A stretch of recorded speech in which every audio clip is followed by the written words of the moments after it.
शीर्षक का नाम है पथरीले दिल। क्या शिक्षा पर केवल अमीरों का अधिकार है?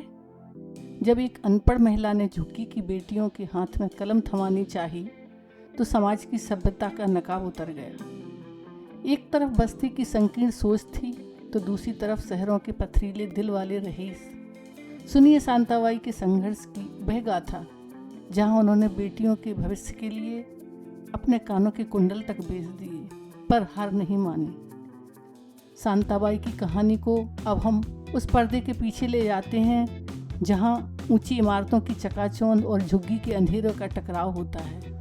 यहाँ शहरी समाज का वह अनुदार और संवेदनहीन चेहरा सामने आता है जो अक्सर परोपकार का ढोंग तो करता है लेकिन बदलाव स्वीकार नहीं कर पाता। शांताबाई जिन साहबों और मेम साहब की कोठरी में 25 वर्षों से काम कर रही थी, उन्हें उम्मीद थी जब वे अपनी अक्षर कुटिया के लिए मदद मांगेंगी तो हाथ उदारता से खुल जाएंगी, लेकिन वास्तविकता इसके उलट थी। जब उन्होंने अपनी मालकिन से पुरानी किताबों या बच्चों के इस्तेमाल किए हुए कपड़ों की मदद मांगी तो जवाब मिला, शांता तुम इन झुग्गी वालों को सिर चढ़ा रही हो। ये पढ़ लिख जाएंगे तो हमारे घरों में काम कौन करेगा? इन्हें इनकी औकात में रहने दो, वरना कल ये तुम्हारे और हमारे बराबर बैठने का हक मांगेंगी। यह शहरी समाज का अनुदार चरित्र था जो गरीब को केवल एक जरूरत की वस्तु समझता था, एक इंसान नहीं। शिक्षित और सभ्य कहलाने वाले इन लोगों की सोच बस्ती के अनपढ़ पुरुषों से भी अधिक संकीर्ण थी। एक बार शांताबाई ने एक बड़ी सोसाइटी के गेट पर जाकर वहाँ के कचरे में फेंकी रद्दी को उठाना चाहा ताकि उनकी लड़कियाँ उनसे तस्वीर देख सकें। वहाँ के सिक्योरिटी गार्ड ने, जो खुद एक शहरी मानसिकता का हिस्सा बन चुका था, उन्हें धक्का देकर बाहर निकाल दिया। उसे डर था कि शांता की गंदी मौजूदगी से सोसाइटी का क्लास गिर जाएगा। इतना ही नहीं, कुछ शहरी लोगों ने नगर निगम में शिकायत तक कर दी कि शांताबाई यह पाठशाला अतिक्रमण है और इससे इलाके की शांति भंग होती है। वे नहीं चाहते थे कि उनकी पॉश कॉलोनी के पास फटे हाल बच्चे शोर मचाएं। शांताबाई ने देखा कि विरोध केवल बस्ती के अंदर नहीं बल्कि बाहर के पढ़े लिखे समाज से भी है। उन्होंने अपने जाति के उन लोगों का सामना किया जो उन्हें कुल्टा या विद्रोही कहते थे। उन्होंने उस शहरी तंत्र से लड़ाई लड़ी जो गरीब बच्चों को स्कूल की बजाय बाल मजदूर करते देखना चाहते थे। शांताबाई ने अपनी टूटी हुई चप्पलें घिस दी लेकिन हार नहीं मानी। उन्होंने अपनी उस 2 वक्त की रोटी का भी त्याग कर दिया जो उन्हें कोठियों से मिलती थी, क्योंकि उन्होंने उन लोगों के यहाँ काम करना छोड़ दिया जो उनकी बेटियों की शिक्षा के खिलाफ थे। जब स्कूल की छत गिर गई तो शहर का कोई बड़ा आदमी मदद के लिए आगे नहीं आया।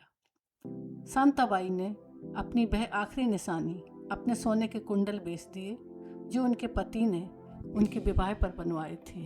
उन कुंडलों के बिकने के साथ उनके शरीर पर अब कोई आभूषण नहीं बचा था, लेकिन उनके स्कूल की छत पक्की हो चुकी थी।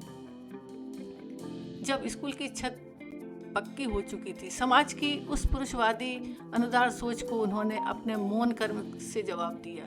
धीरे धीरे उन्हीं कठोर दिल वाले शहरी लोगों के बच्चे जब शांताबाई की शिष्याओं को अच्छी अंग्रेजी बोलते, कंप्यूटर चलाते देखते तो दांतों तले उंगलियां दबा लेते। अब शांताबाई के पास खोने को कुछ नहीं था, ना गहने, ना पक्का घर, ना बैंक बैलेंस, लेकिन वे शहर की सबसे धनी महिला है क्योंकि उनके पास है अधिकार सैकड़ों लड़कियों के उज्जवल भविष्य का। शहरी समाज की वह अनुदारता जो कभी दीवार बनकर खड़ी थी, आज शांताबाई के त्याग के आगे धूल के समान छोटी नजर आती है।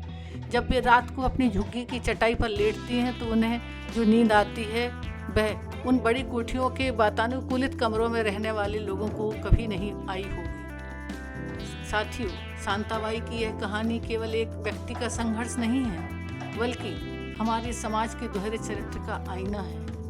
क्या आपको भी लगता है कि हमारे शहरों की भौतिक प्रगति के बीच मानवीय संवेदनाएं खड़ी हों, कहीं खो गई हैं? क्या आपको भी अपने आसपास शांताबाई जैसी किसी मूक नायक को देखा है जो बिना किसी प्रचार के समाज को बदलने में जुटा हुआ है? या क्या कभी आपने भी समाज में उस अनुदार सोच का सामना किया है जिसका जिक्र इस कहानी में है?